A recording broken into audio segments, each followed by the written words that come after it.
perceived areas of failure. It's an important opportunity to learn, and it contributes to all of us becoming better. And our objective is very clear objective. African football must be amongst the best in the world, the most successful. It starts on the field of play. We have to win in Africa, and we have to win at the highest level in the world.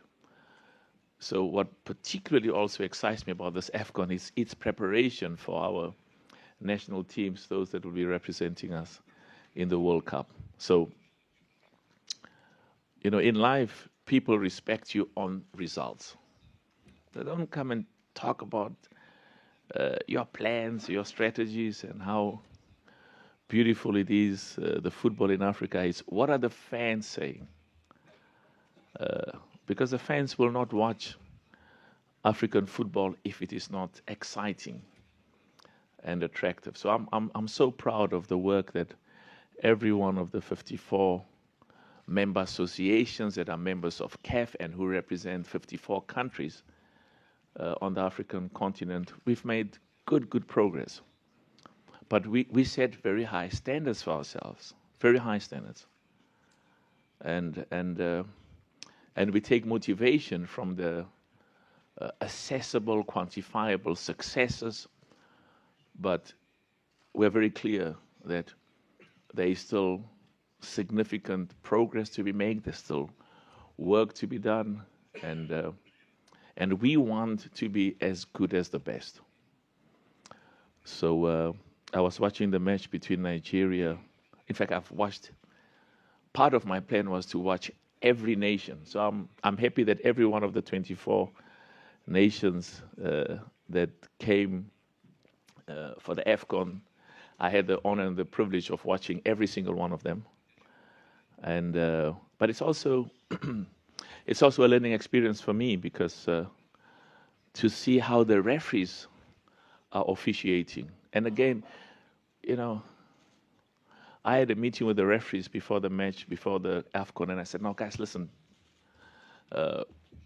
We've got so much confidence in your quality, in your integrity, in your credibility, in your ethics.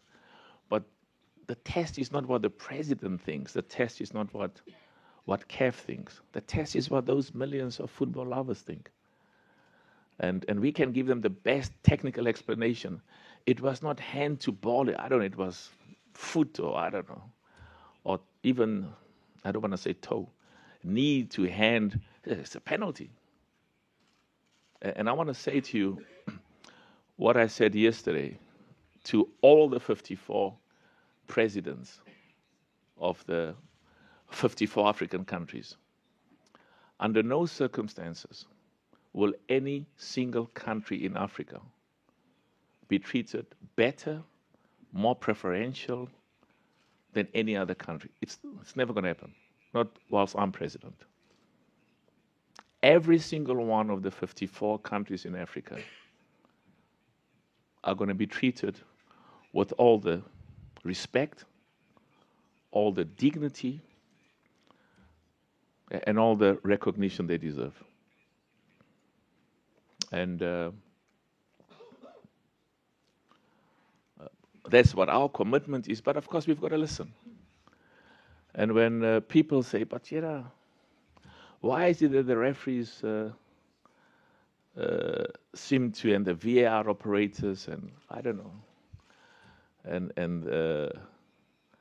this country called, I can't call it Azania, let me call it Afro, I don't know, Afro-Europe or Afro-Asia. It's the 54th country. So I'm very happy that, and we can't be oblivious to what the podcast and the media is saying, because I watch TV as well. So when the commentators say, "But that was a red card," or "Why did it not go to VAR?" or "Why was that not a penalty?"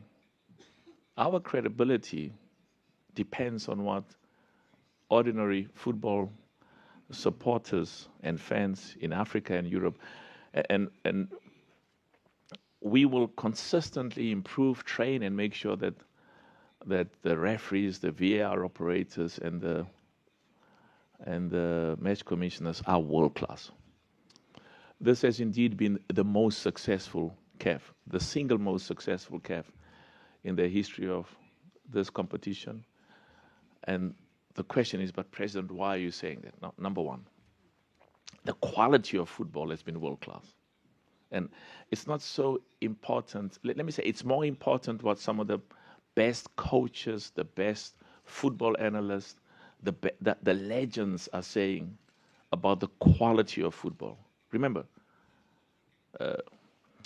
we will only succeed if our football is exciting and people want to pay to watch it. And I'm very excited. Mbappe came. I wasn't sure whether he was wearing Morocco, and I said, Mbappe, because your father is from Cameroon and your mother is from Algeria. Beautiful. And then Morocco played Cameroon. It complicated things a bit, but we're excited. Zizou, beautiful. Conde, Chouameni, and various other players, so proud. And to come and support the best players in Africa that we have competing against the best in the world. So the quality of football, world class. The quality of the stadiums, the infrastructure, the facilities, world class. And of course, my duty is to rotate. I want every one of the zones, the regions, there are 5 zones. I want every one of them to get an opportunity to host the top competitions in Africa. But what is non-negotiable is your football pitch must be world class. The infrastructure must, and will help you. I mean, I took away. The CHAN was supposed to take place in February in Kenya, Tanzania, Uganda. I said, let's wait, and we'll move it to August because we want to give them an opportunity to spend more money, but also with the next Afcon in mind next year. So I'm very proud of what they've done. So the facilities, and that's why it's appropriate on behalf of the 54 nations whose member associations are members of CAF to really express our deep gratitude to His Majesty King Mohammed VI, may God assist him, express our gratitude to the government, the people of Morocco, and of course I always feel proud of the work that my brother Fauzi is doing. I call him Fauzi, and some people say it's Fuzi, and okay, it's fine. Fauzi, perfect. And it makes me proud when ordinary people in the street say the hospitality, the warmth with which they've been received by ordinary Moroccans.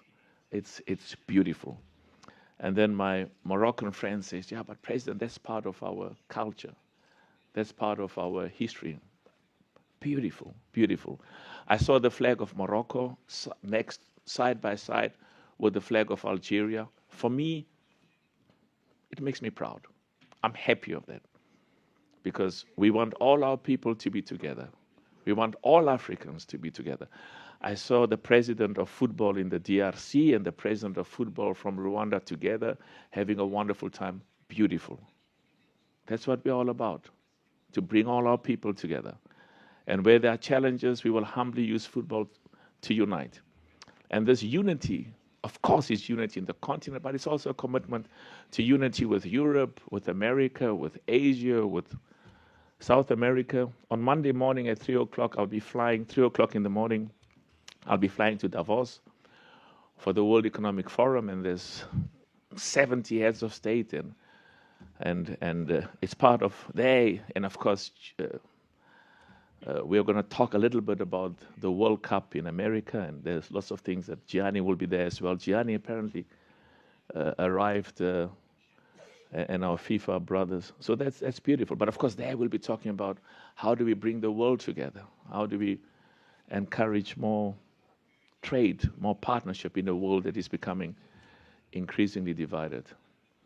So, and let me just finally, because there's, let's talk about the Afcon every 4 years.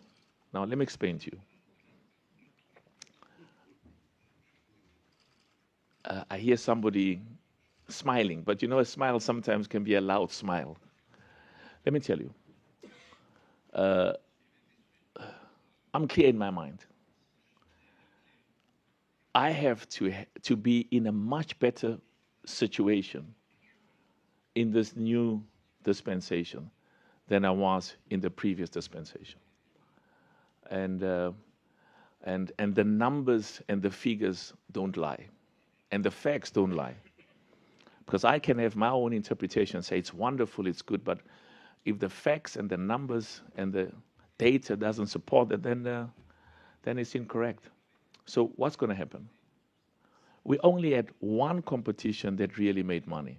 I want a competition every year, every year, every year.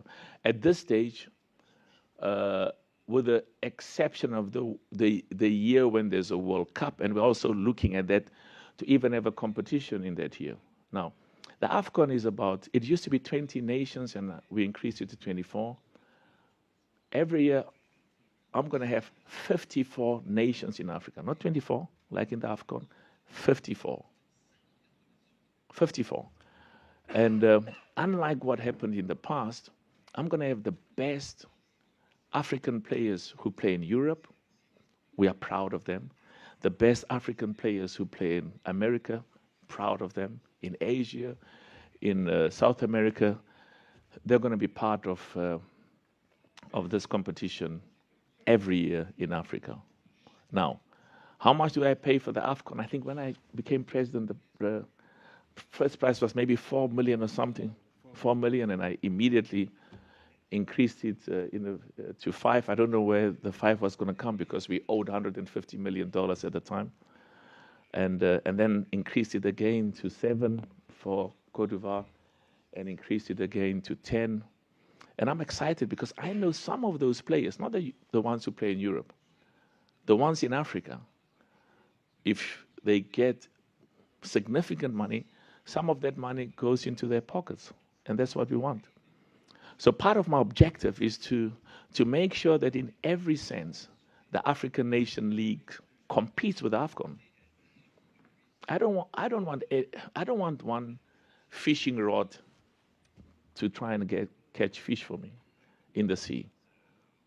I want, the Afcon fishing rod was once every 2 years. I'm going to have a fishing rod every year. And part of what we want to do is, you've got to make the Africa Nations League at the minimum as exciting, and better still, even more exciting than the Afcon. And the judge of that is not the president of CAF, it's not CAF, it's the fans. It's you in the media. And we have to listen to you. Whether we agree or disagree is irrelevant. And sometimes what's even more important is when you criticize us. It's a learning opportunity. So we currently pay 10 million, and I shouldn't say this, so if you promise not to write about it and keep it to yourself, I'll say it quickly.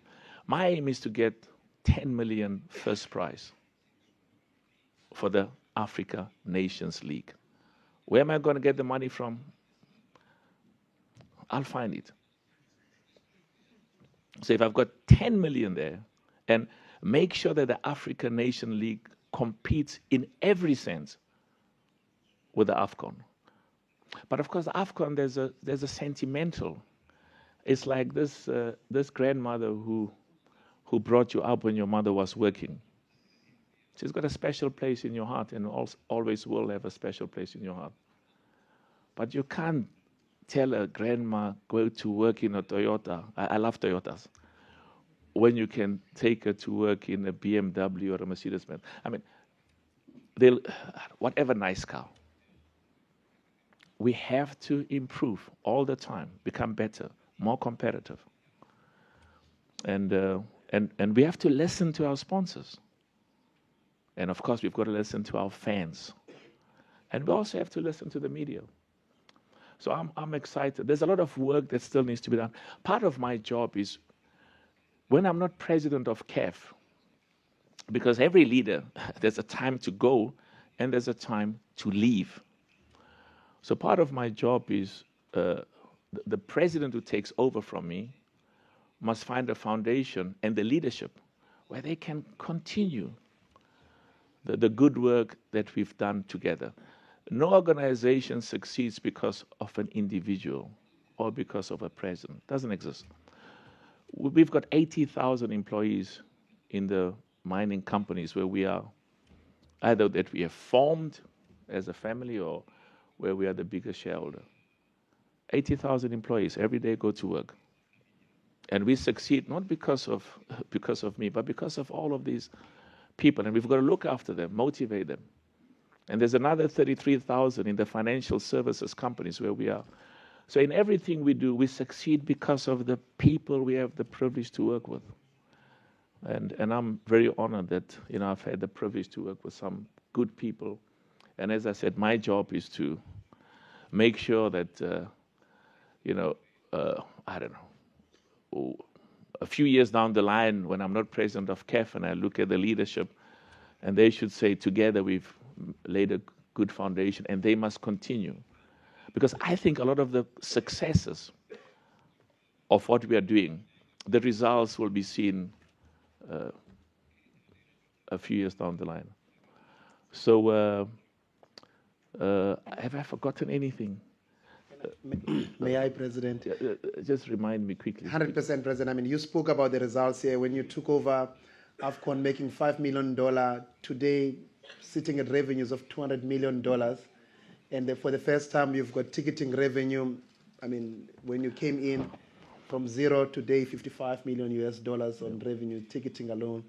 Well, the question is, where's all that money going? And that money has to go to where it's supposed to go. Young boys and girls, academies. We donated $10 million from the Motsepe Foundation for schools football in Africa. Get schools football going. There's about 100,000 schools that participate. We're going to have millions of young Africans playing in these competitions. So, and of course, ethics, governance, integrity. I have to make sure that the sponsors are convinced that every cent that this organization makes goes where it's supposed to go. Our member associations. And of course, and we have to stop employing people at CAF who are there because it's a job. They must be there because they are well paid, well appreciated, and we want the best and the smartest. And I'm always disappointed when an employee comes and says, I enjoy my job, but I was offered more money by your competition. So I'm also proud that we've significantly increased the salaries of the staff, and there's a commitment to do more. I'm not going to repeat the prize money. Of course, sorry, one quick issue. Women's football, very, very important. I can say all the wonderful things.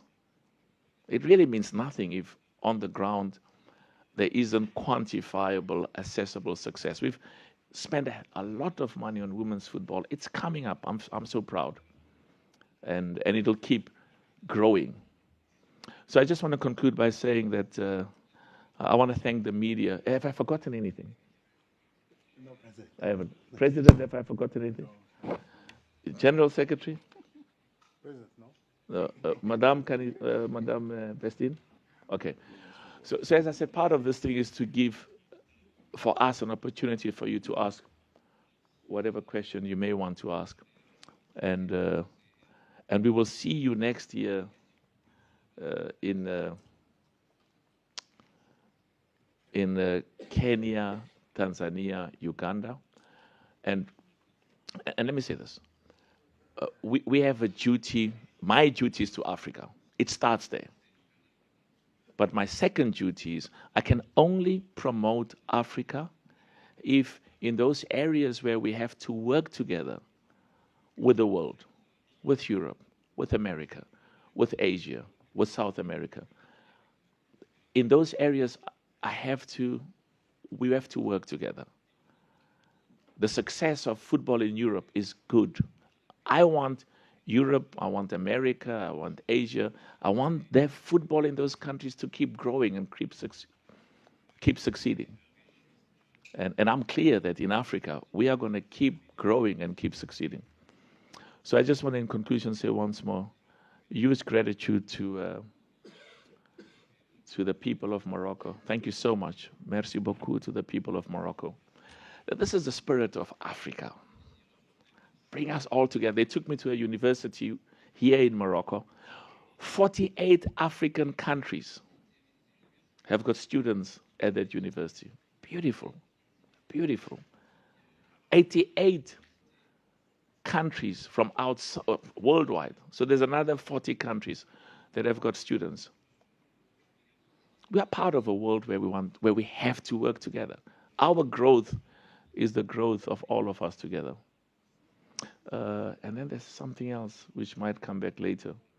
But, and of course, I want to thank the government, and as I said, thank His Majesty King Mohammed VI. May God assist him, and thank the government, and thank our brother Fauzi.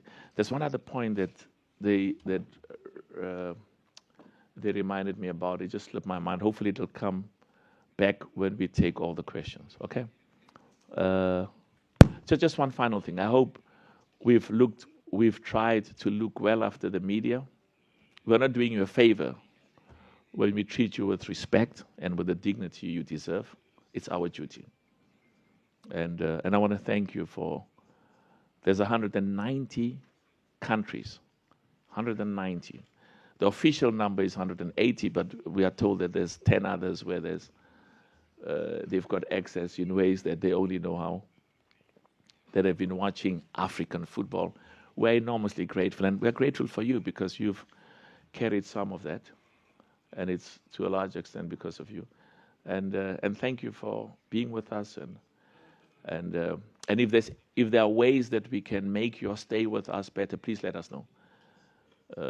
Because we will be together next year. We'll be together during the year, and you've got a job to do. We have a job to do.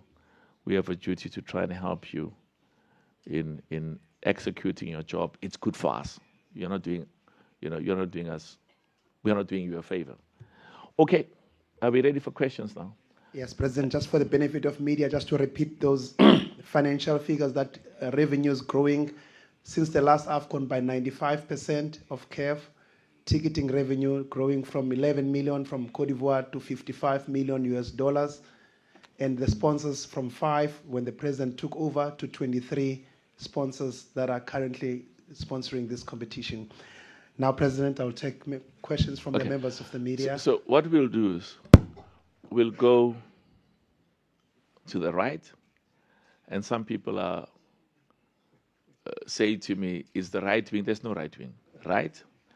And we'll go, we want to give everybody a chance.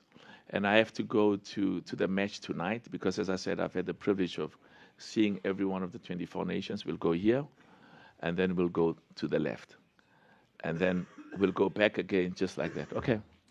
All right, President, I'll start that side. If I can go in the front here. There we go. Yeah. In front of Satish. And just please ask your question in every language you want to, because we will Swahili, Wolof, or whatever we'll translate. It will be more simple, simply English, President. Hello, Mr. Motsepe. Can I just ask you a favor? Just say who you are, which country you are from, because it just helps me a bit. Sure. Hosni Zagdoudi, Tunisian Radio and Dubai Media Regional Office, North Africa. Thank you. And hi, Luxolo. Hi. Hello to the VP as well. So, big talk about kind of most successful Afcon, commercially wise. But I think, President, you are playing the transparency card as a governance rule in the CAF. So you are showing and talking about numbers. So can we know concretely how much it cost? How much it costs to? Okay. So can we know how much it costs to organize a CAM? And we are trying not to be discreet, and how much the Moroccan kingdom invest in that, because you. we are knowing a lot of numbers Good and question. not of kingdom investment. So can you know the budget, how it costs, how much, and the percentage of the Moroccan? And the last one, very short, elected since 5 years. I think you've never been in Tunisia. So are you planning like a president tour as it happens before with Mr. Ahmed, with Mr. Hayatou, and almost all the CAF presidents? I think you never been, or you've been rarely in North Africa except Morocco. And good luck, President. Thank you so much. I wanted to come to Tunisia. I think I will come this year. I've been to 48 countries of the 54. The others I've been to in various others. But I was advised not to go because of the problems at the time with the president of the member association. The feedback was that the family said, wait a bit. So there's a new president, and I will definitely be coming. But thanks for that question, because Tunisia has a proud football history and will be representing the national team of Tunisia, will be representing the people of Tunisia, but representing the 54 countries in Africa. How much did the Afcon cost? It cost us a lot of money. How much exactly? I'll give you the exact numbers because I'm getting feedback from Exco. They're pulling these numbers together. Roughly. Where's Richard? Richard is not here. Yeah, okay. We'll communicate with him. But you see, for us in the corporate world, it's the bottom line is, what are your profits? And I've got a very good idea of that. And partly why is because there's some expenses that some of our sponsors said, we will take these expenses. And there's some expenses where we have to pay, but we've got new sponsors who are saying that, in fact, we've got current sponsors who are saying, renew my contract and I'll help you with some of the current payments. So we'll release a statement and we'll be more specific with that. But I can tell you, bottom line for me is this Afcon will be profitable. And that's a key issue. Because I can spend, let me give you a bad example. I can spend $500 million. And then I only get $300 million or $400 million. I've got a problem. I can spend $100 million and get $200 million. It excites me. So I had numbers in my mind because numbers are everything. And I'll give you the exact detail. I really want, again, the government of Morocco has spent a lot of money. I can't, we don't comment on behalf of any government. I think that those numbers you will get from the government. But I want to thank them because, I can see, I saw what was going on in Cameroon, and the first thing, a few days after I became president, they said, cancel Cameroon. It mustn't take place. They're not ready. The government makes, and then I went and they made promises, which I believe was correct. They didn't fulfill them. But I wasn't going to allow Cameroon not to take place. It wasn't going to happen. I was not going to allow Cameroon not to succeed. So I sent people, they were there all the time, and it was successful. Thank you. We'll give you, I hope you don't mind, I'm going to try and answer some of the questions as quickly as possible so that we can take in as many as possible. Okay, you go. Bonjour, Président. Vous m'entendez? Bonjour, Merci, I can hear you. Président. Toutes mes salutations pour tous les membres de la CAF. Je me présente, c'est Bilal Fatoum, Hannibal TV Tunisie. Ma première question à propos de l'édition spéciale Cannes 2028. On parle d'autres pays qui sont manifestés comme l'Afrique du Sud, disons Égypte, Algérie, Maroc. Ici, c'est top pour l'organisation. On va rester ici en 2028. Merci.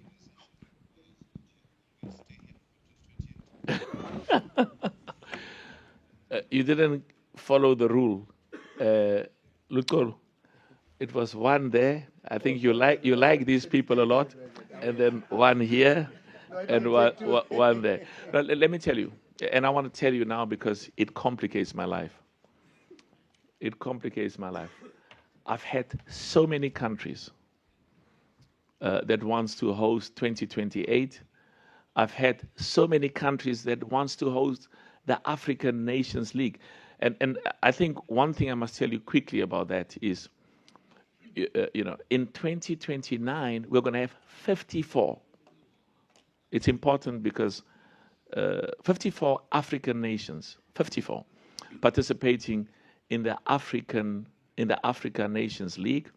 All the players from overseas will be involved. They will be taking place during the FIFA window. So can you imagine Nigeria playing Ghana, Cote d'Ivoire playing Cameroon, Egypt playing Morocco,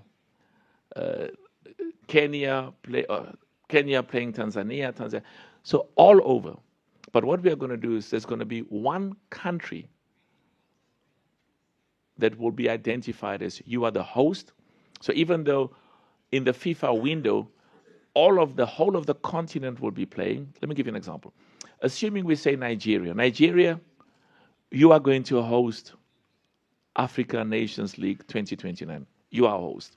So what we will do is, whereas and Nigeria is part of 16, I don't like that zone as the president of CAF because it's got the best football. All of them are excellent. But you've got Nigeria playing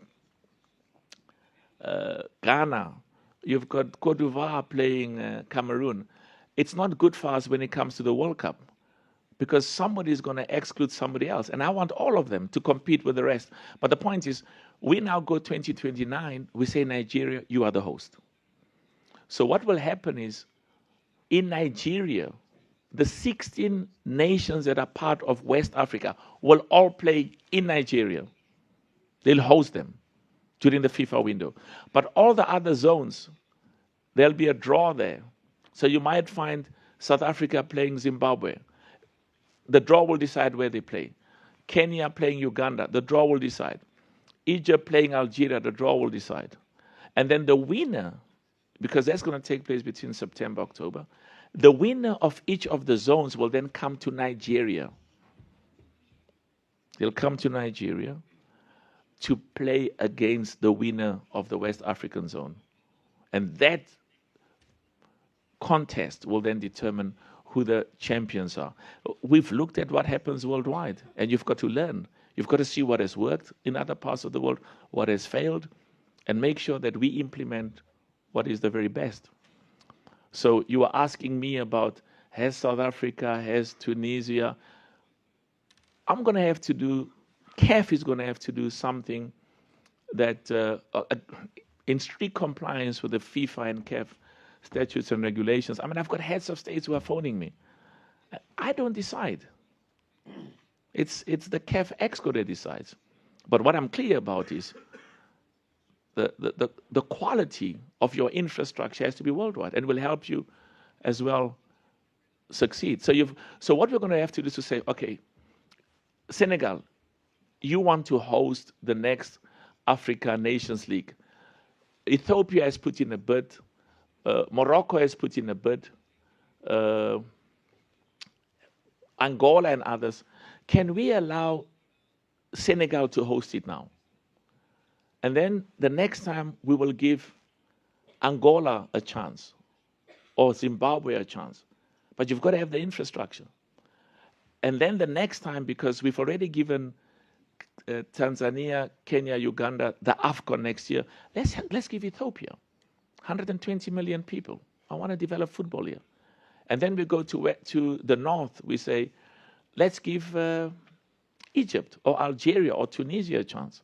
So I need to give everybody a chance. But where my life becomes complicated is when Ghana comes and says, everybody's offering 100 million, I'm going to give you 200 million. And whilst Ghana is talking about 200 million, Kenya says, I'm going to give you 300 million. So I've got to get a balance. Because I need to build infrastructure facilities throughout. There's still some countries in Africa, they don't play in their country. The national team and the football clubs don't play in their country. You cannot develop football if the fans and supporters of a nation cannot watch their national team or their clubs. So part of my focus now is to make sure that in those countries where they still play outside, this $1 million and various others, we say, now listen, that money has to go to upgrading your stadium. You've got to play in front of your supporters and your fans. I'm happy that we show football on TV all the time. So you're 100% right. We've got so many countries, and not just that. What makes it even more is I've got 3 countries that says, I want 2028, I want 2031, I want 2035, I want all 3. And because I want all 3, I'm going to give you more money than anybody else. And you must be careful. Money is important, but life is never only about money. It's never been and can never be only about money. But I need the money for infrastructure, for young boys and girls, for stadiums, for schools, for football pitches, and for making sure that the infrastructure in those stadiums are world class. Who's here? The lady at the back. Bonjour. I think you don't like this gentleman in front. Can we start? My apologies. Can I start with you, please? My brother, can we start with you? Yeah. And then Madame will come. We'll give you a chance. Thank you, Mr. President. My name is Osasu Abayawana, and I write for The Guardian and The Observer of London. Mr. President, you announced on the 20th of December that the Afcon was going to be every 4 years. I came late to the conference. I missed my way in traffic and heard that you had already announced it before I came. To be honest, as somebody who has covered African football for 3 decades, going to every nook and cranny of this continent and understanding what the African Cup of Nations means since it started in 1957, and having spoken to the community, we do not understand why you think you should do this. Mr. President, this biennial competition is integral to the culture of Africa. It is something that has become a staple diet to us. In addition to that, even if you are talking of the financial aspect, that you are going to increase funds, we don't understand that either, because if you reduce a competition's frequency by 50%, how are you increasing revenue when you are reducing the frequency of the competition? We don't understand this. You say you will bring an African Nations League to bring in income, but that is a tournament that you do not know whether it will work or whether it will not work. You tried the African Super League, and you told us in Arusha that you will make $200 million per year for 10 years, which is $2 billion. That's what you said during your meeting, 200 million. It will be shared amongst all the national associations. That's what you said. It's on record. It's what you said. But after the first Africa Super League, it's gone. And the lady from Kaiser Chiefs, Jessica Motaung, made a statement to say, look, it's not feasible. This tournament is not feasible. And many of us said this well before you started it. So what gives you the confidence that what you are trying to introduce now is not going to end the same way? In addition to this, the African Cup of Nations every 2 years ensures facilities are built. It ensures competition is regular. These are already staples that have been established over 69 years. And these are things which you feel should now be discarded to go the European way and every other way. Mr. President, from my conversations also with many in your community, FA presidents, even some members of your EXCO who may not tell you directly, they don't support this decision. They don't support it. And with good reason, because we do not see how this serves Africa, Mr. President. Thank you. It's a very, very, very... Let's clap hands for that. Please clap hands for that. No, a bit louder, please. Very, very, very good question. Very good question. It has taken us, and I want to thank you for that question, it has taken us 4 years to be where we are. And, you know, they say we took a unanimous decision in CAF, 100%. And I'll tell you why. Because if you think the problem of where we are now, those questions you were asking were issues that are just relevant now, those were problems that I had to ask myself. I had to be the one who had to be convinced over the last 3 years. Now, let me start with the Super League. The Super League is something that we started a pilot with, the club football, and it went very well. We had proposals which were part of the plan, these numbers you were talking about. The 200 million was part of revenue. And why we didn't proceed as quickly as we did is because the partners that were giving us money, they were not giving us the sort of deals that we thought we would be happy with. So, and that's why we then took the 1 billion. Okay, now you talk about 200 million. I'm talking about $1 billion for the national teams. And we took the focus there because we knew that that would put pressure on the clubs. But let me tell you something else that's more important. We have significantly increased the African Champions League, the club football, and made that significantly better. We've increased the Confederations Cup prize money, competition. We spent $13 million, which has never happened, gave money to each one of those clubs. And so we are satisfied. You know, I've got people in CAF who say, there's some journalists who, they in the questions they ask, it's almost like they're talking for a constituency. And they're trying to embarrass and disgrace, and they're trying to, they've got loyalties. Now, I don't care. I'm not interested in that. I'm interested in what you ask, and my duty is to respond to those. So it's not the president of CAF. It is the 54 nations in Africa who know football, I would say with all humility, much better than those who are not in the day-to-day involvement in the challenges about the infrastructure, the stadiums, and the money and that we need to pay for the players. So we are absolutely satisfied. Where you are wrong, absolutely wrong, and your facts are incorrect. No, just keep quiet now. Keep quiet. Keep quiet. I asked you a question and I kept quiet, so don't interrupt me. So what I'm saying to you is where you are absolutely wrong is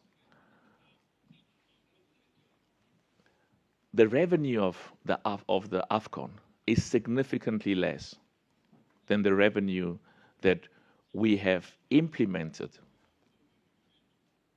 for the African Nations League, and we will be launching it in the next few years. So we are absolutely convinced that we are not going to adhere to a competition simply because it has been there for the past few years. And where you are also talking absolute nonsense is to say to me that we will run Africa for Europe. Absolute rubbish. It's nonsense.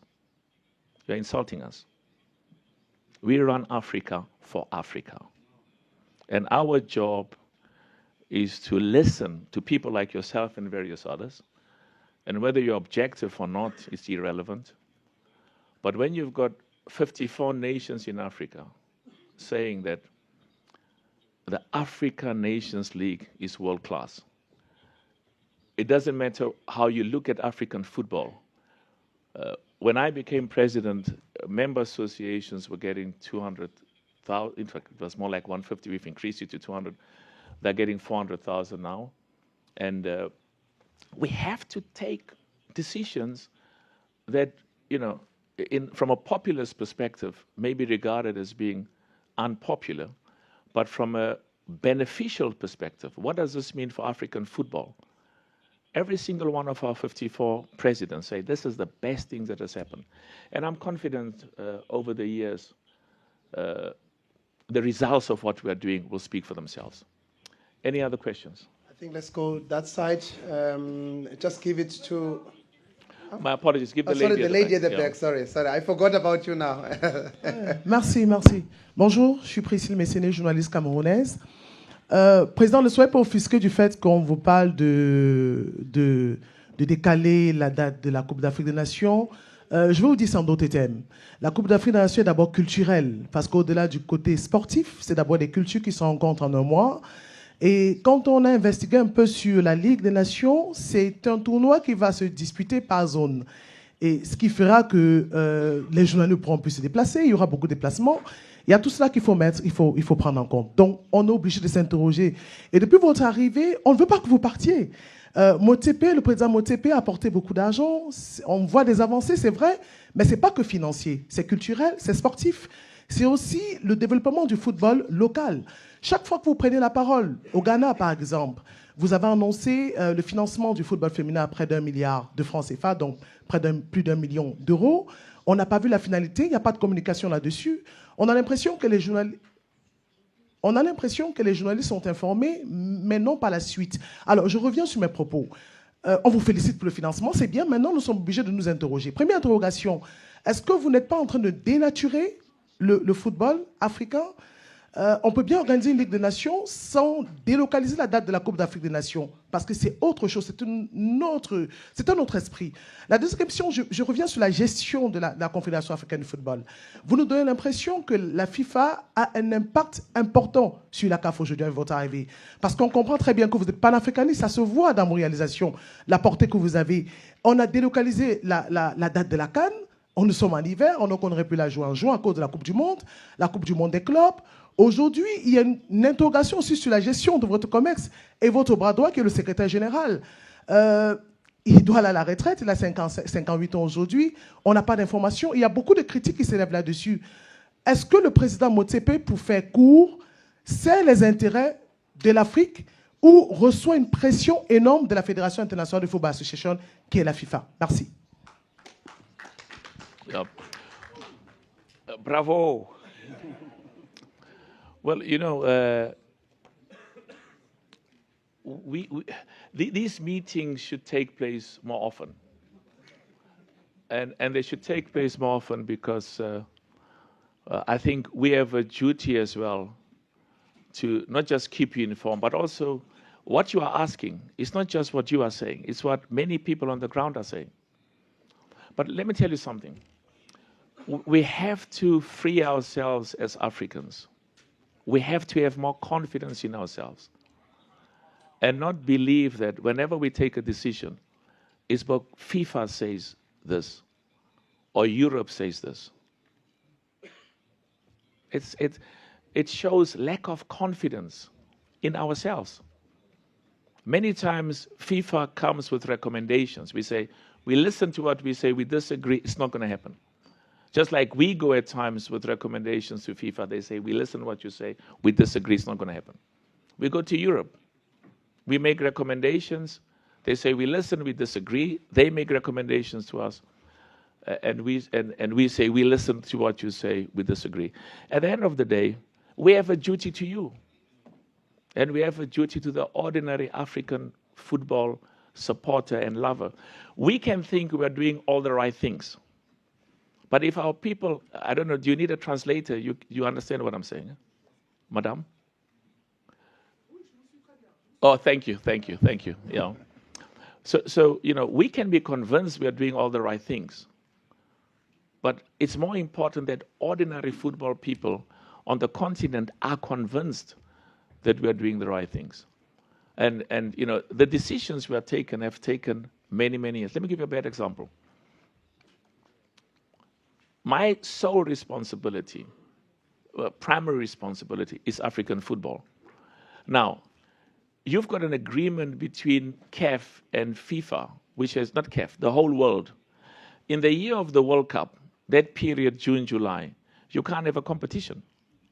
So what happens then? Because this year, June, July, has been put aside 20, 30, 40 years for the World Cup.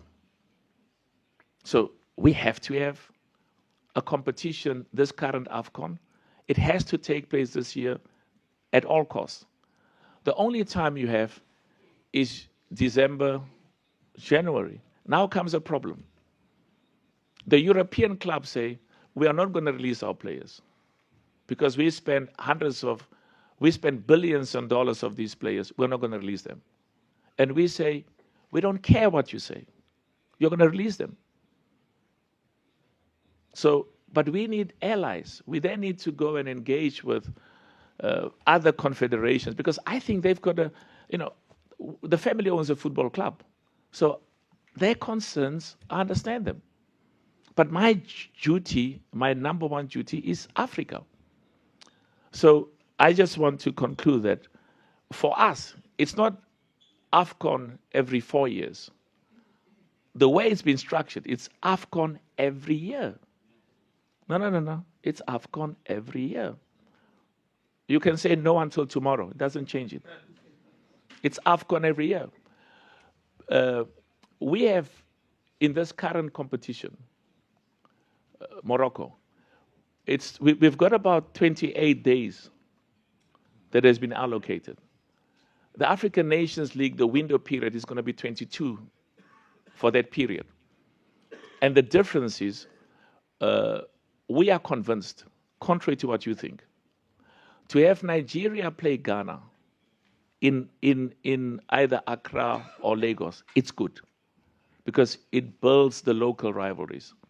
To have Cameroon playing Côte d'Ivoire there, rather than playing them in Morocco. Look, when you've got Cameroon playing Côte d'Ivoire here, you don't have the same attendance of supporters.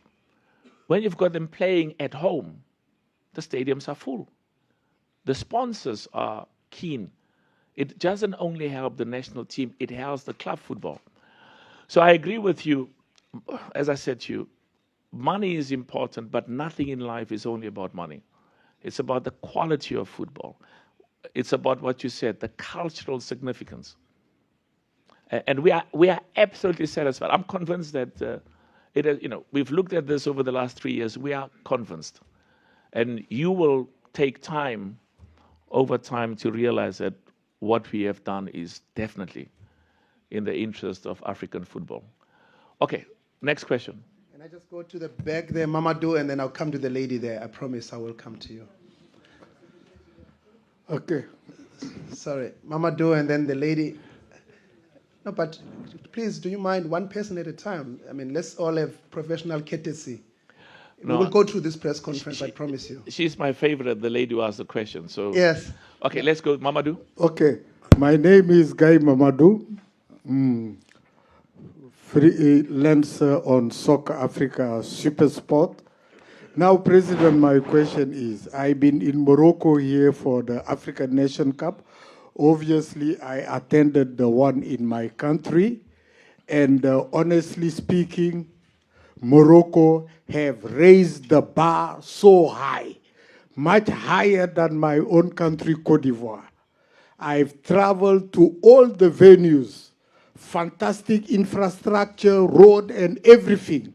Now the next one is going to 3 East African countries where I already have been.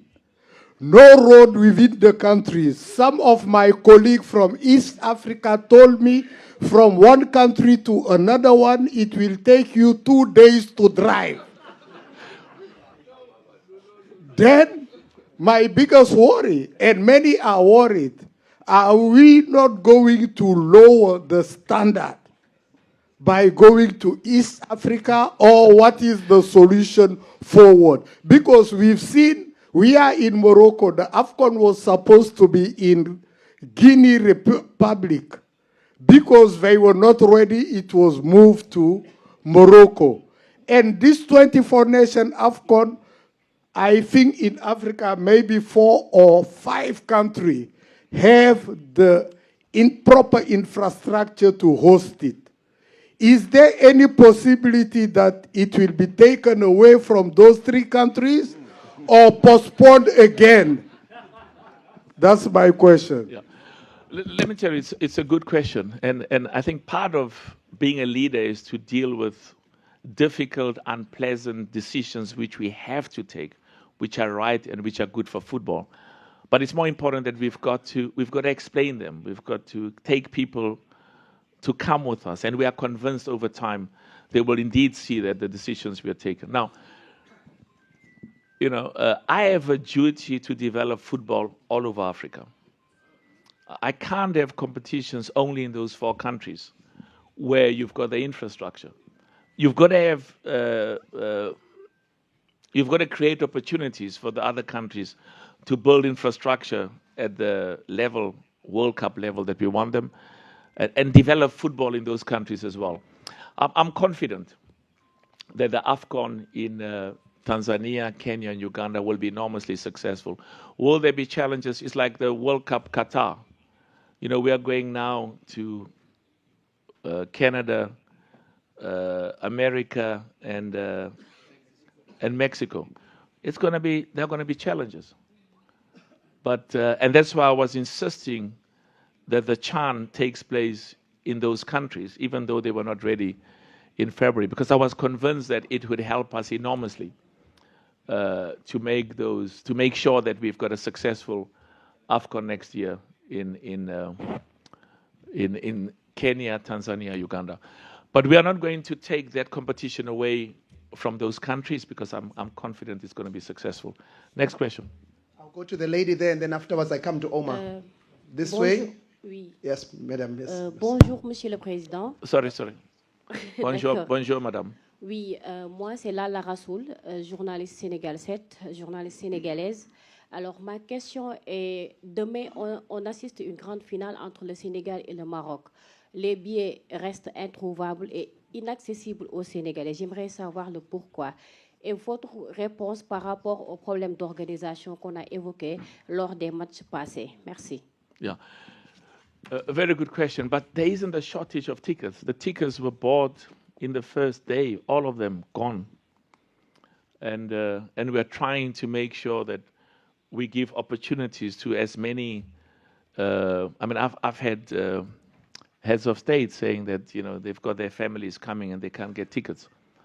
So it's a bit of a challenge because I think in the first day, all of the tickets where Morocco were involved, and Algeria, and I think Egypt and others just sold out. And so we'll work on that. And but as I said, the bottom line is the tickets are. I think they're that's why we build fan zones, and some people will watch the game on TV. I think there's a question there. Omar at the back.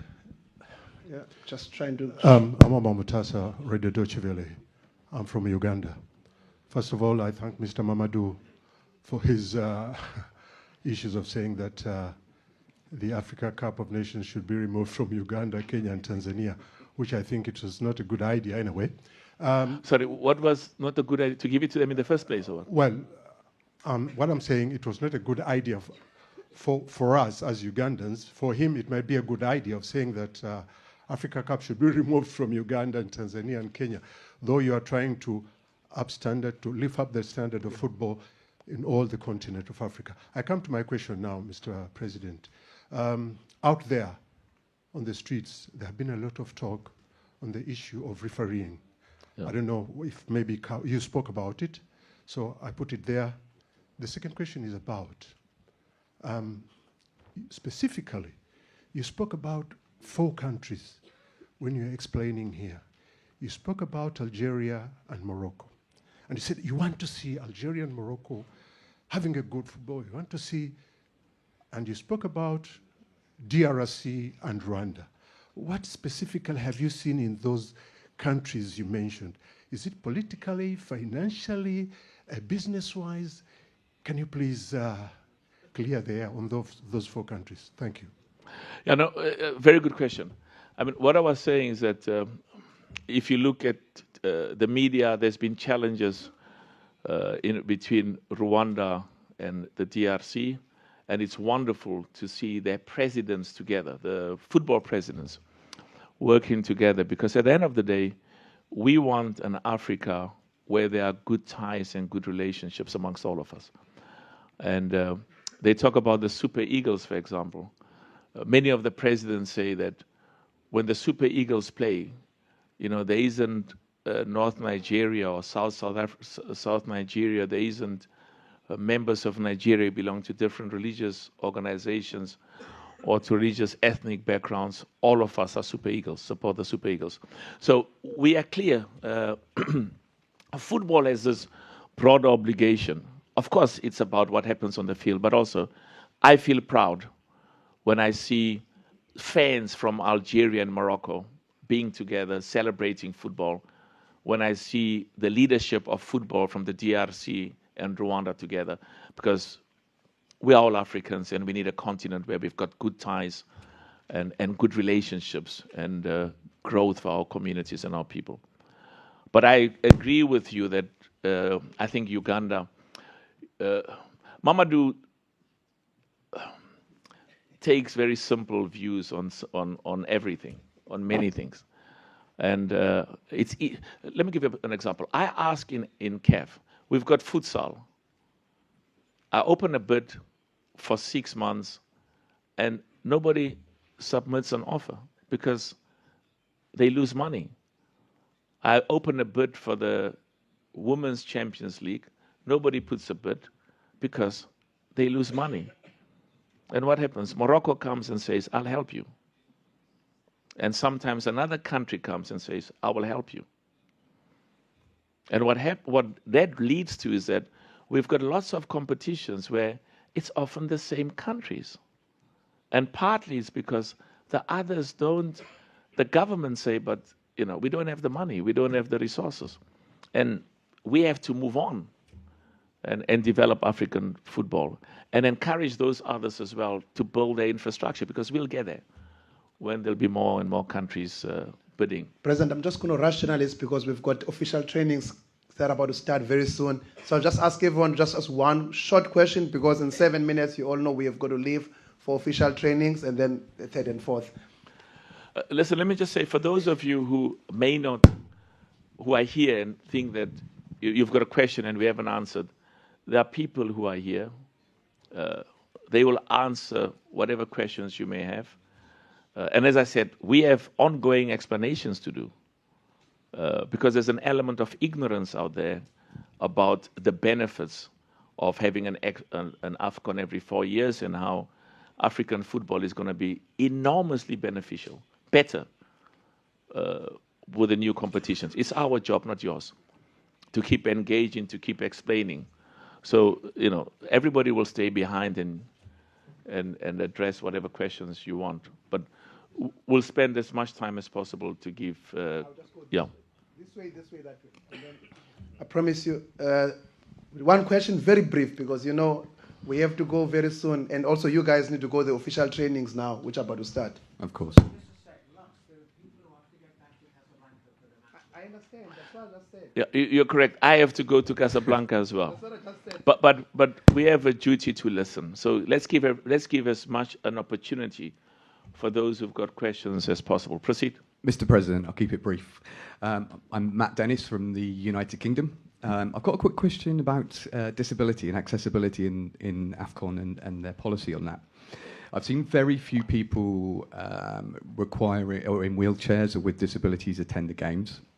And there have been some facilities, but how are Afcon looking at carrying this, or CAF looking at carrying this forward, and how important is it in their development of football and facilities across Africa? Excellent question. And we have an ongoing duty. There's facilities and infrastructure that we've provided because it's an obligation we have. It's also a commitment we have, and we will continue increasing the infrastructure and facilities for our disabled supporters. It's very, very important. Thanks for that question. Yeah. Good afternoon, President, CAF President Patrice. My name is Silva Kido, working with SPM Sports from Nairobi, Kenya. First, congratulations on your excellent work you're doing to grow the African football. Second, now, can you update us in regards to Pamoja dates that is coming up next year? As well, are you satisfied with the preparation from both from the three nations? Thank you. Yeah. Listen, we were talking with the leadership from Kenya, Tanzania, Uganda earlier on, and I will personally be visiting those countries. I think we're sending a team from CAF, because now, as of tomorrow, the focus is almost exclusively, if not primarily, on those. Because where's Mama Du? Oh, he's here. Yeah. So the focus is on those countries, and we will do the heavy lifting. I mean, we are not going to take easy decisions just because it's convenient. Sometimes we have to do the difficult, unpopular, and to have it in those three countries represents challenges. But in terms of our long-term investment in the growth of football in East Africa, the benefits are enormous. So there's a team going from CAF tomorrow on Monday, and tomorrow we'll be handing over the flag to Kenya, Tanzania, Uganda, and as I said, I'll be visiting those countries myself. I think sometime in April, to make sure that there's an emergency focus. You've got to be careful. If in Africa there are problems and failures, we sometimes magnify those problems and failures. If the same problems or failures happen in other parts of the world,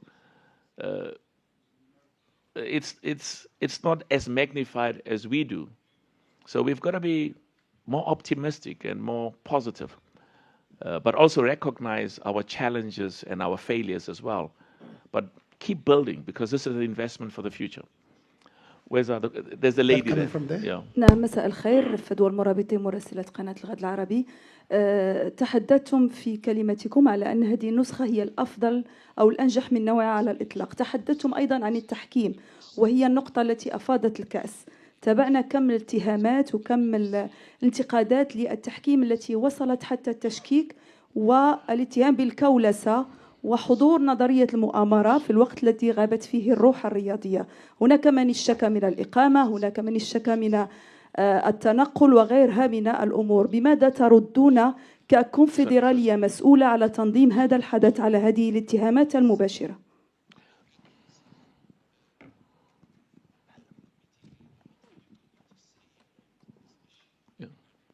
Yeah. Thank you very much for that question, because I spoke about it mainly because we've heard lots of comments, and of course there's also being engagements within CAF with the leadership of the committee to get feedback, because we have to make sure that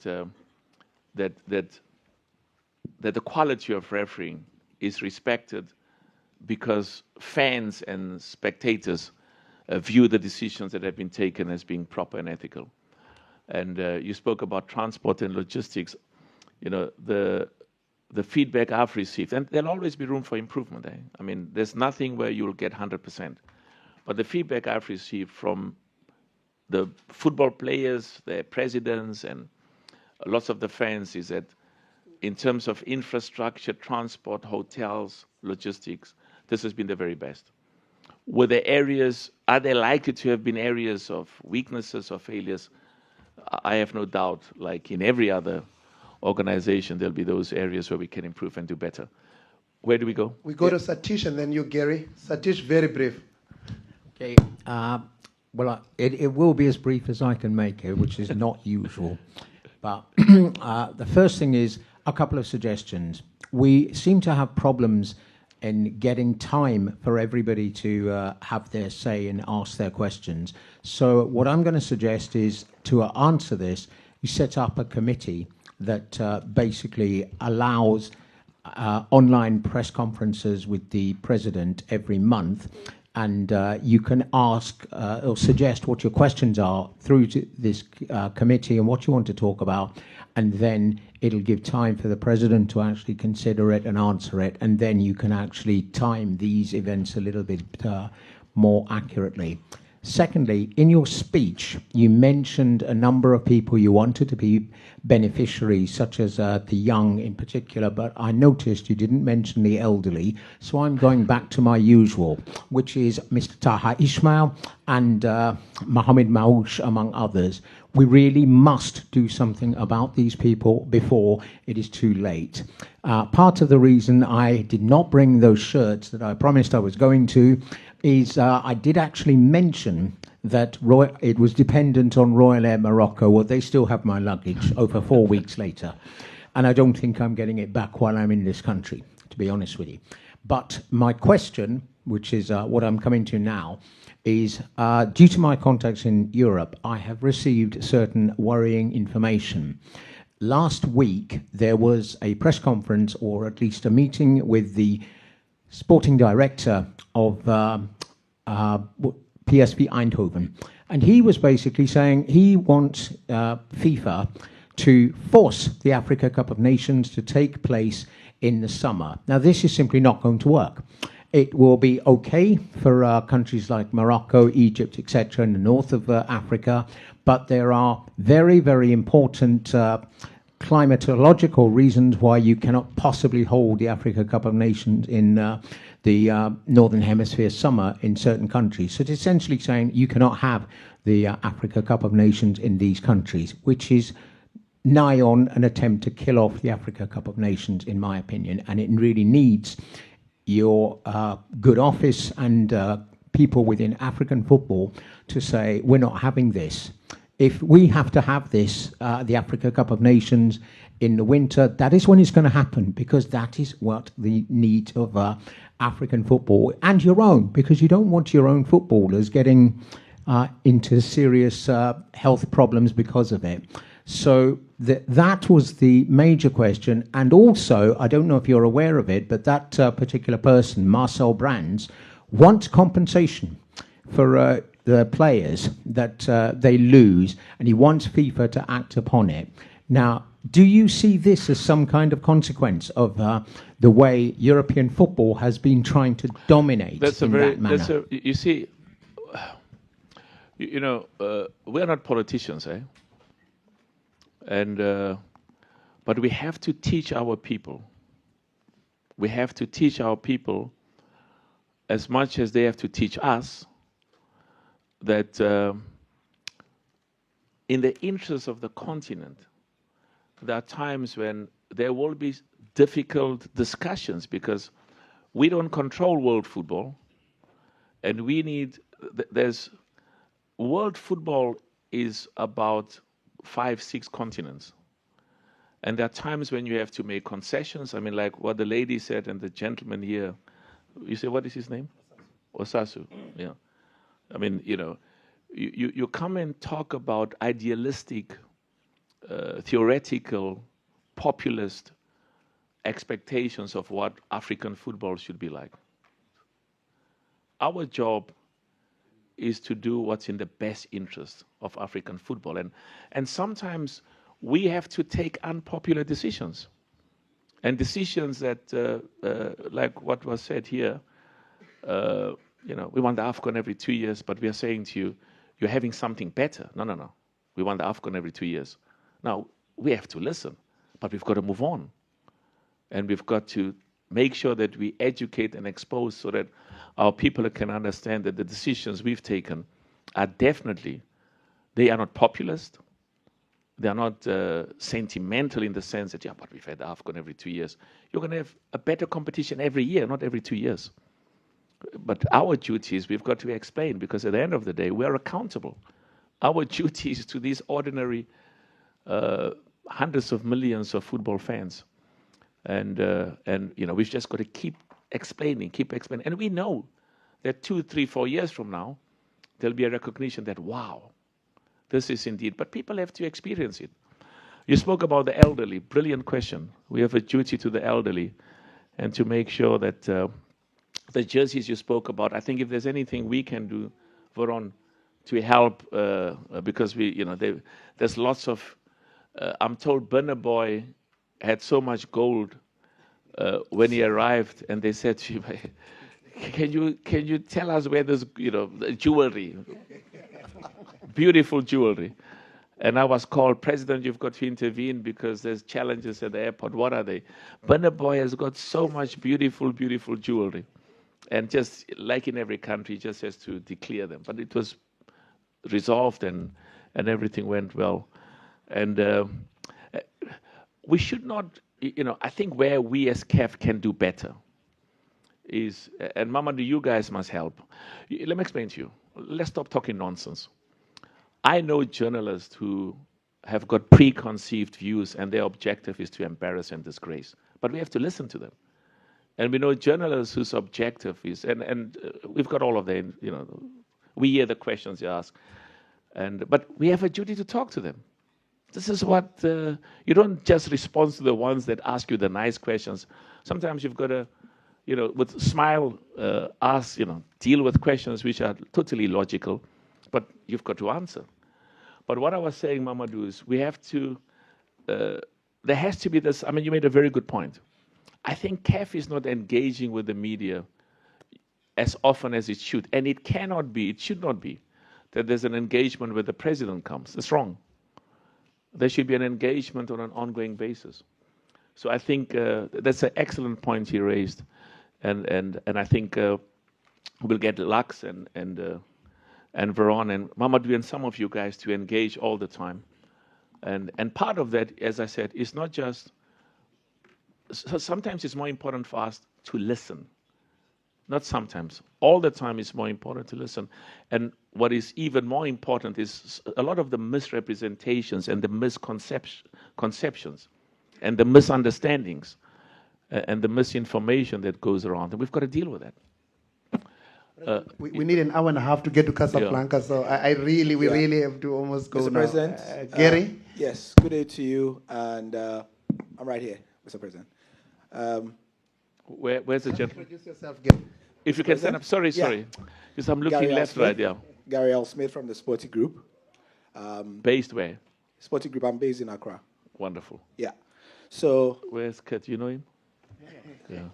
That's my guy. Is your Yeah. So it's about the image of African football based on something that the Senegalese coach just spoke about. He sat in that chair and he complained, after congratulating Morocco on an outstanding, that was his word, hosting of the Afcon. And he decried what he said was very specific things leading up to the final that have the propensity to damage the image of African football and undo all the good work because, people have recency bias. They forget all the good things that have happened in the last 3 weeks, and then they pick what happened on Friday, Saturday, Sunday, and they amplify. Specifically about what happened yesterday, I'm sure you might have heard with the Senegalese team. Yeah. Yes. Brilliant question. Yeah. So he was not happy about that. Yeah. And we still, as far as I know, as at 1 a.m., 2 a.m., 3 a.m. today, don't know where Senegal are training. On the official communique, it was to be confirmed. Some of us have covered everything. Euros, Copa America, and we have people from around the world here, I would say, who are here to embarrass us. Yeah. They want the bad news. They don't want us You're right. to get our act right. So, Mr. President, it's not right that 24 hours to the game, we have TBC for the training session for a finalist in an Afcon, and they are coming on the train. Mr. President, please. Excellent question. Thank you. Very, very good question. And the first thing when I was told about that was get the president of the Senegalese Football Federation immediately informed, engaged, because we have a duty to make sure that the Senegalese football team gets all the support and all the encouragement that they require. As much as I said from a CAF perspective, we've got the same duty to the national team of Morocco. But I got feedback that's significantly more encouraging and more. But thanks for raising that, and thank you, Mo. We've got to move away from this inferiority complex. You raised a brilliant, brilliant question where, FIFA controls Africa. What do you mean? You mean the Africans haven't got the capacity to say, in fact, no, I know you didn't say that. Or the CAF I know you didn't say it. Or the Afcon every year is because of Europe. Absolute nonsense. Rubbish. It's what saddens me is the Europeans have got more respect for us than some of our own journalists do. And that's fine. The FIFA people have got so much more respect for us than some of our own journalists. But that's democracy and freedom of the press. But stop this inferiority complex. Stop the inferiority complex that Africans cannot say to anybody, what you're suggesting is not going to happen, and we are going to insist that something else happens. And in the world we operate in, they have to compromise as much as we have to compromise at times to accommodate the interests of football. So that's a brilliant, brilliant question you raised. That there'll be focus on the Senegalese issue, and you're correct. And we have to deal with that because, they say good news doesn't sell newspapers. I don't know whether people still sell newspapers, but isn't exciting. It's the bad news that's exciting. The controversy, the weaknesses, the failures. Just like what was raised early on to say, but, look at all of these failures. And we have to listen. But we should not get blinded by false accusations, unfounded. We should focus on success. Football development in Africa, boys and girls, youth, resources, financial, world-class football.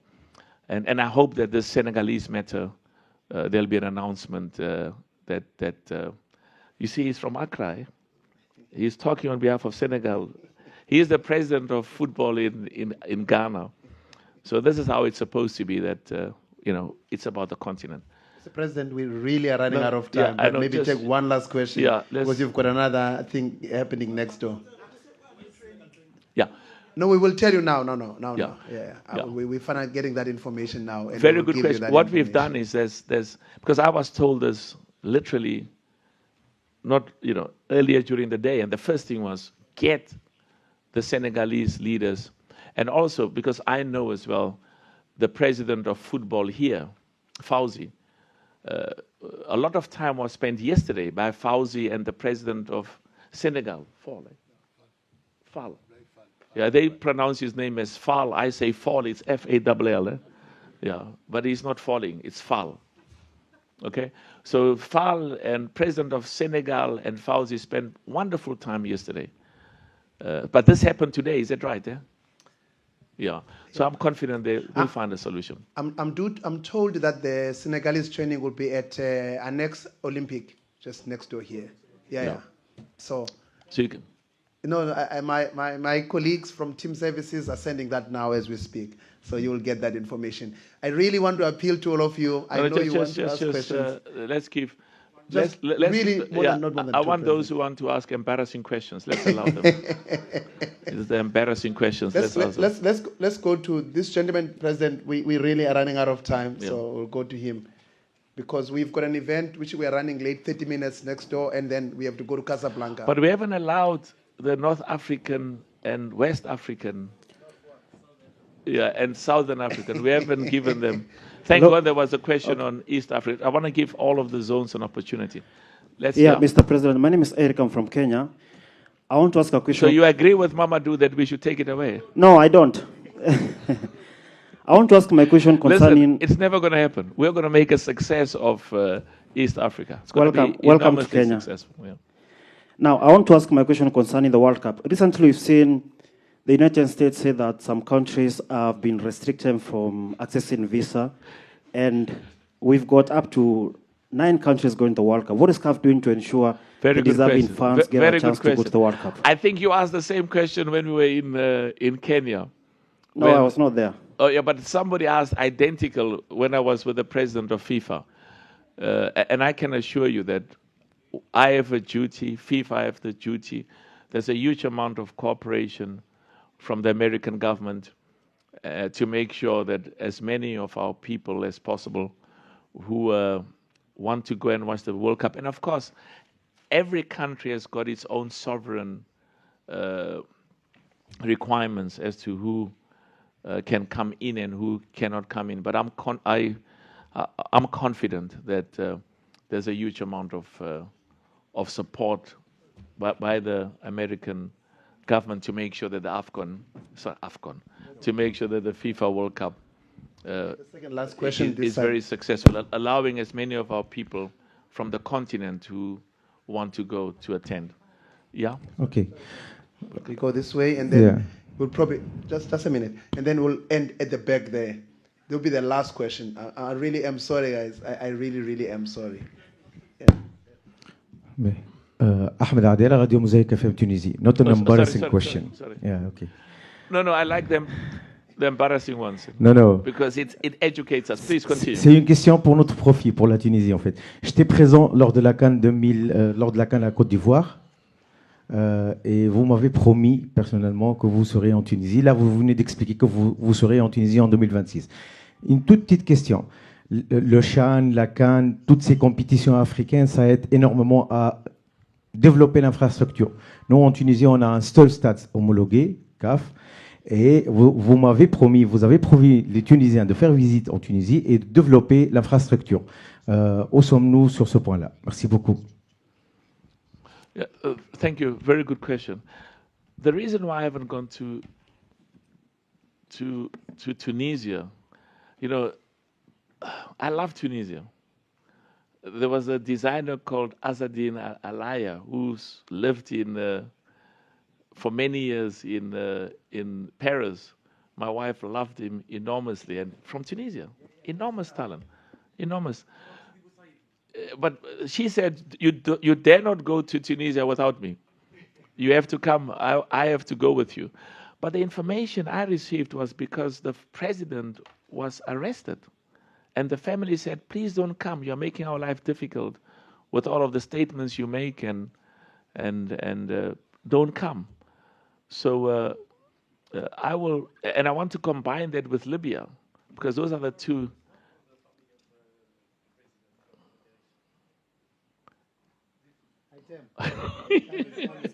Well, I'm just telling you, I have a duty to football in Tunisia, enormous duty. So I have to be guided by them. But there's a new leadership now, and we need football in Tunisia. It's a proud country with a proud football history. We need them to succeed and grow. So we will check again, General Secretary. Yeah, because as I said, I've been to 48 countries. Tunisia is one of those 6, and the others are where there's been a military takeover, and I still have a duty to the football in those countries. But the advice for me is just hold on a bit, don't go there, because for all sorts of reasons. Anyway. Okay, I have the mic. Thank you, Mr. President, for answering our questions. Just tell them, where are you from? My name is Yvan Ango. I work for Big Co TV in Cameroon and Radio Sport Info in Cameroon too. So my first question will be in English. I want to know, is there any way of organizing an intellectual Afcon, let me Europe? So it's an intellectual Afcon. Intellectual? Yes. You mean the brain? Yes. Why? Because football has become a very scientific game today. So I think we need, for France and for media, we need a very modern game through Africa that can be a Pan-African game with highly scientific analytics too, that can gather all the countries in Africa in order to develop our football sense, because we see it in Europe today, everything has become tactical and we need to understand football more. Yeah. So that's the idea I was thinking about. And one other thing is, if the African Nation Cup were done every 4 years, does that mean that the CHAN the under-17 Afcon, the under-20 Afcon will have more facilities, and will you and your bureau put more money on that? Does that mean that the money we will gain from the 4 years, every 4 years, will inject it in the other competitions? Brilliant, brilliant. You see, the Chan is a spectacular money loser. You know, the Chan, not the Khan, the Chan. And the first thing I was asked when I became president was, kill the Khan, stop it. And I wasn't going to do that because some of the member associations who do not have the resources and skills, you know, almost 20 of them said, please keep it in. And that's why we had to allocate resources. And that's why the Chan we had in Kenya, Tanzania, Uganda was enormously successful. But I can tell you now, with this African Nations League, it will take the place of, our competitions are going to be reviewed, and I can tell you now, there will not be a Chan. There will be no need for a Chan. Because you've got to have quality competitions. You shouldn't have too few, you shouldn't have too many. But it's going to be world class. And that's why I was saying for the last 2 to 3 years, we've looked at this, and we've also looked at the FIFA calendar. But the FIFA calendar is something that nobody, not even Europe, you know, the perception that Europe dictates the FIFA calendar, it's a lot of nonsense. It's nonsense. I know because I'm I'm vice president of FIFA and I'm in the FIFA Council. Europe doesn't dictate. Europe competes to host competitions like everybody else, doesn't succeed at times. But Europe is our partner. America is our partner. You know, Asia is our partner. We want them to succeed.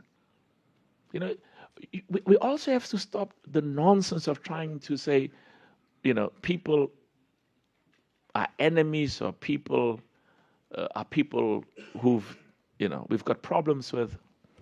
You know, I've succeeded in life because even my greatest enemies at times I've managed to turn them around.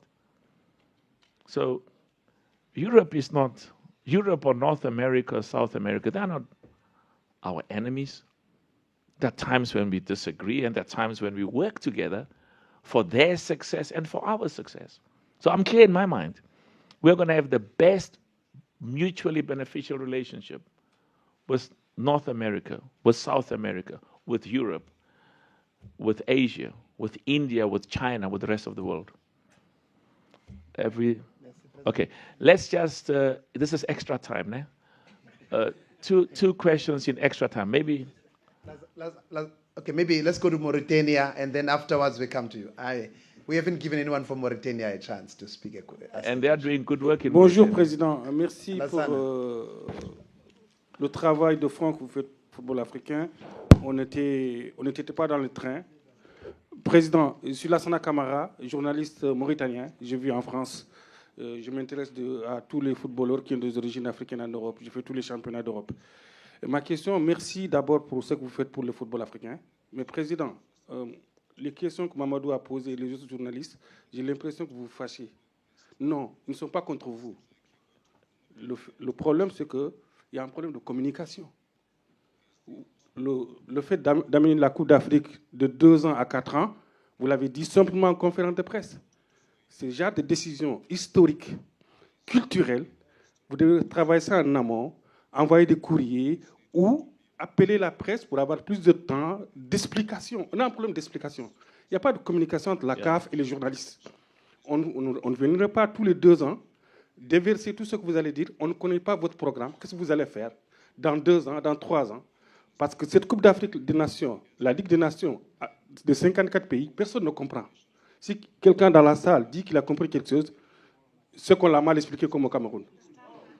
Donc, Président, il faut prendre du temps d'expliquer aux journalistes ce que vous voulez, comment, parce que votre parcours personnel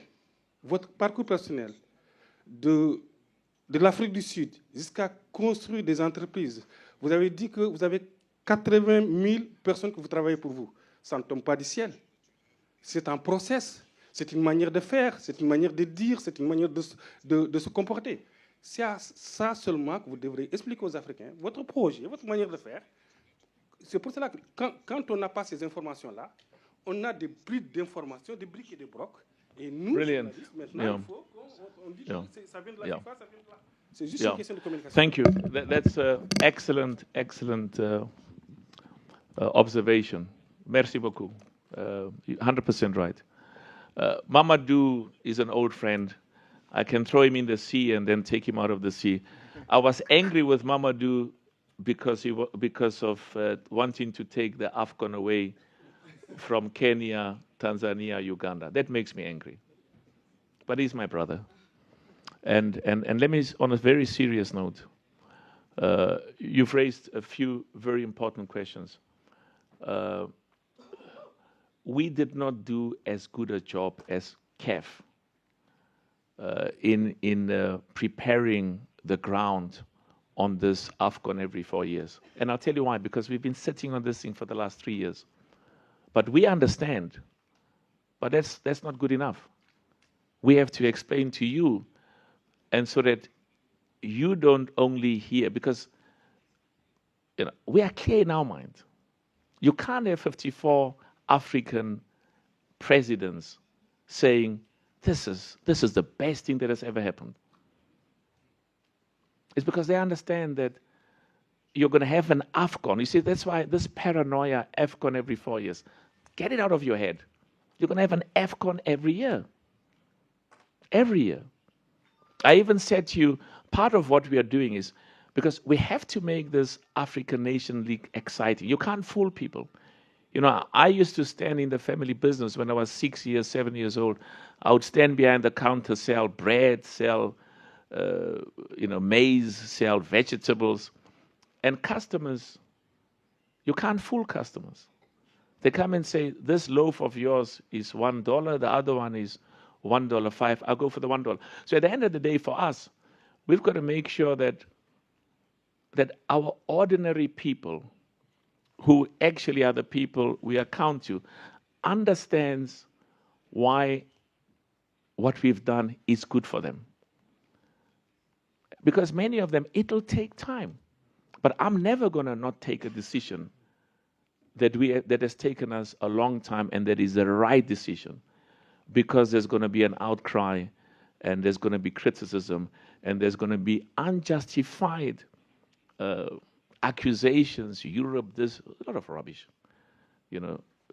Europe respects us now more than ever before. Ever before. That's not what I'm saying. The whole world respects us more than ever before. And we are very clear. We need to work with the world. We don't control the world. Don't have a false perception that you control. We don't control the world. There are things they need from us, and we say, remember, I'm going to help you here, but you must help me on the other matter. So, brilliant. You raised a very important question. We have to do a better job of trying to, and not just a better job to explain, because the numbers are clear. You cannot arrive at any other decision. You cannot. It's impossible. Then this is the best thing that has ever happened in African football. The only thing, what should we have said? There's going to be an Afcon every year? We could have said that. And then you say, oh, yes. But we are more concerned not with, broad statements, but with the facts, with the detail. So we will indeed have a new competition. And we've got no doubt, it's going to be enormously successful. And the test of this is African football will be much, much better in every one of the 54 nations. But thank you for those observations. Brilliant remarks and guidance on your side. The last one. Choose whoever you want, Lux. This is not just extra time, President. I think these are penalties now. I think, President, let's just finish with our colleagues here at North Africa, and then afterwards we are done, Let's go there. There we go. Nobody from Morocco, from Algeria, I'm from the second one from Morocco. Egypt, or from... I'm told, okay, all right. They say some of them, we deliberately kept it close so that some can go there and some can come here. But it's important to give everybody, it's our host nation. Yes. Ahmed Talal from 7TV Moroccan Media. Coach, my question is that the Moroccan Kingdom... You're right. I'm the coach. That's correct. I'm sorry, President, I'm sorry. We've been dealing so much with coaches lately, that's why. President Motsepe, the Moroccan Kingdom has given a perfect example to the world on how major sports media competitions should be organized by this Afcon 2025. Do you think this will lead other African countries to make improvements in terms of organization in future CAF competitions in all different aspects, especially that this Afcon has known all different kinds of records, highest scoring Afcon, biggest media broadcasts, and memorable performances by the fans? Brilliant. Excellent question. And let me tell you what I've always said.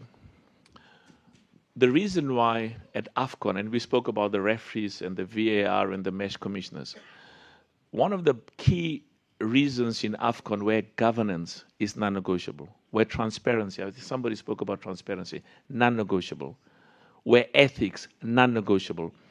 It's also because we know that the way that we behave and conduct ourselves in football will have an impact in the way that our businesses in Africa, our governments in Africa, whether the local government or the provincial government or the national governance, there'll be influence as much as ordinary citizens on the continent. So I've said this, we've got government representatives from Kenya, from Tanzania, from Uganda to learn, to see what an excellent job has been done here. And I've had excellent feedback.